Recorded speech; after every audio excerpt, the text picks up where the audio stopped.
Once Upon a Page. Today we're going to talk about a thing called tropes. If you don't know what a trope is, I have a list of some tropes that you can find when you're reading. Obviously, different genres have different ones, but basically they're sort of like cookie cutter plots, sort of. In romance, you might get the second chance romance where maybe they were in love, they broke up, and then now they get a second chance. I like those some, but I feel like if I read too many of them, they start getting really old to me. You've got the boy next door, you've known your whole life, friends to lovers, they've always been friends, and then all of a sudden they realize they're more. How does it go against the boy next door? Because boy next door might not have been your friend your whole life. Like, he was just always there. Okay. Or he might just be a new boy next door. Like, maybe when you moved into this house, he lived there, but you haven't known him your whole life.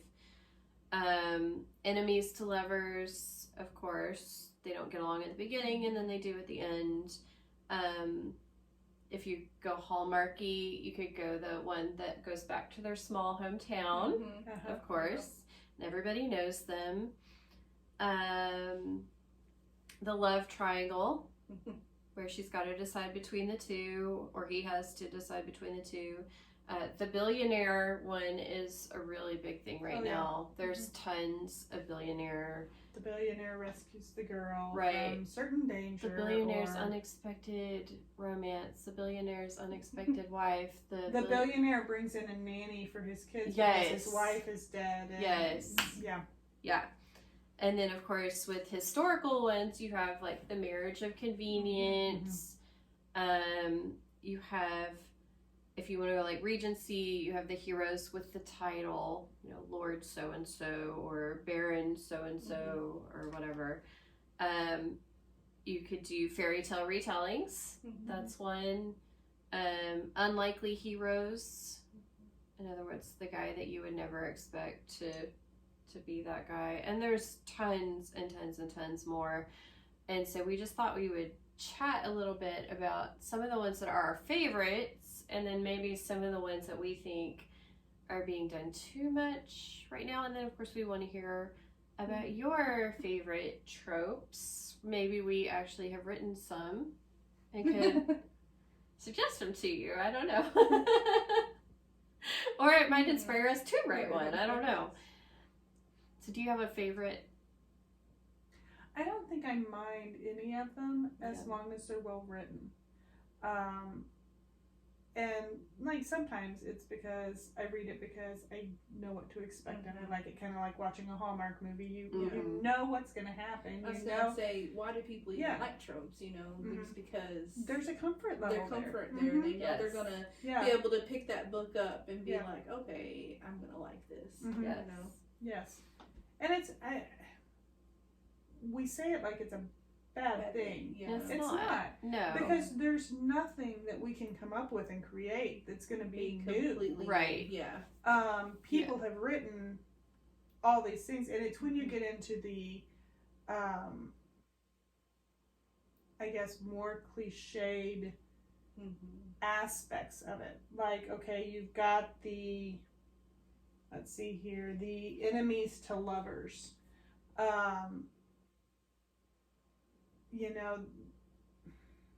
I guess when you would get to this really heated place and then all of a sudden, oh, they're kissing. Wait a minute. How did that happen? They were arguing like 2 seconds ago. Yeah. Things like that you can do it in a very expected way. You can do it in a very, I didn't really put it all out there kind of way.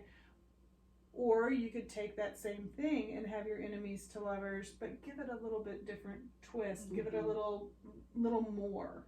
Yeah. Or maybe it isn't even keeps with the cliched framework, but your characters are so interesting, or so lovable, or so frustrating even, that you can't help but want to keep reading it, even though you know, well, on chapter 22, they're going to be arguing, and then he's going to kiss her, and then they're going to be madly in love. I guess my biggest issue with that is the whole, they're going to have some type of misunderstanding, and then they blow up, and they break up, and I'm just like, that's not real life to me. I mean, like, my husband and I, when we were dating, like, we would have arguments, of course, but it was never I'm just breaking up with you, and we always talked it out, I guess is what I'm trying to say.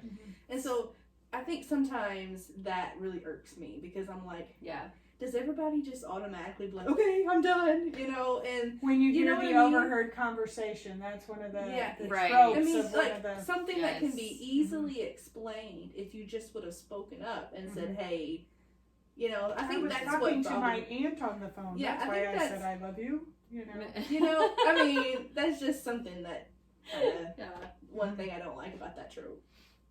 Yeah, that's why my husband doesn't like to watch Hallmark movies, because he's like, if they would just talk to each other, this movie could have been over 45 minutes ago. Women made a very good movie. I know. Conflict, but I guess my thing is, can't we come up with more different conflict to make it?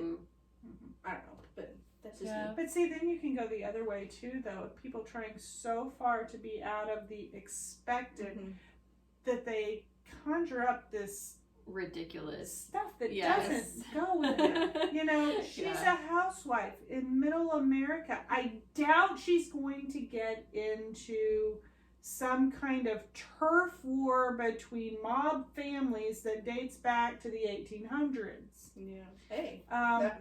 As she's making her eggs and bacon for her kids for breakfast. Right. But you bring in all this weird stuff that it's like, okay, that has, I mean, no place at all in her life. Why is this all, or asteroid shoots out of the sky and destroys everything. Right, when I wasn't talking about something like that, I'm just, I don't know, maybe that's why. There's got to be a middle ground. Yeah, there does. But you do see those. You see them that take it so far the other way that you're just like, they just put drama in there just to put drama in there. Yeah. That's not real to her situation. Right. I love the friends to lovers trope, because that's sort of what my husband and I were like. We were friends first, and then like eased our way into being more, and so that's why I call him my Professor Bear and my Mr. Knightley, because those are the stories, I don't know that one. Little Women. Oh, jeez. Are you kidding? Are you kidding? I never heard of it. Joe? He marries Joe at the end of Little Women. Yeah. Oh my god. So that's his last name? Bear. Okay, I'm thinking like Winnie the Pooh with a hat. No. Like, so anyway, so that's one of my favorite, but it's like personal to me, and so the story that I have coming out in September is actually a friends to lovers trope that I hope that I've added enough of an original spin to. I am sort of tired of the billionaire ones, though. I get why they do it, because being a billionaire, he can just basically buy their way out of all their problems. Yeah. And so it's an easy thing. We'll go to our private island to But it's sort of like, okay, guys, how many billionaires are actually out there? Like, are there really this many billionaires? Because if there are, why couldn't I have found one 15 years ago, And then when you consider the Christian world with the billionaires, how many of those billionaires that are out there are very strongly faith-centered people? Right, exactly. But all of them are in the, all of them. There's lots of them, Or that one special girl is going to help turn their whole world around and remind them that God's the one that's been taking care of them all along. And I mean, it's sweet, and I can handle it every now and then, but then I need to go read something that's more based in my reality, I guess. So, well, I do like the fairy tale retelling. I do too. As long as they're not overdone. And by that I mean, you don't want it exactly. You can't have a Mhm. realistic fairy tale retelling of Little Mermaid happening under the sea. Mhm. There's Right. not people there. Well, I guess you could if it was fantasy, but that's a totally different thing. Fairy tale retelling in space. There we go. That would be But different. it would be. But sometimes they push the fact that it's this particular fairy tale a little too hard. They're like constantly throwing it in your face rather than letting the story speak for itself and prove to you that it's this fairy tale. Right. It's like we have to, oh, she was wicked. Oh, she was wicked. Guess what? She's the wicked witch in this story, you know?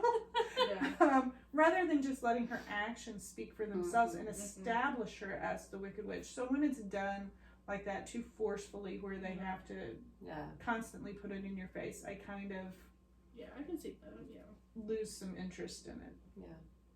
Do you have a favorite? Probably the unlikely hero. The unlikely hero. Mm-hmm. It's a good one. You have an unlikely hero, yes. Yeah. So, but a very well done unlikely hero. thank you. Yeah. So, I think that's what I like the best. Yeah. So we want to hear from you guys. Do you have a favorite? Do you have some that you think have been very well done? Have you read some that have been not so well done? You don't have to name names. No, don't name names.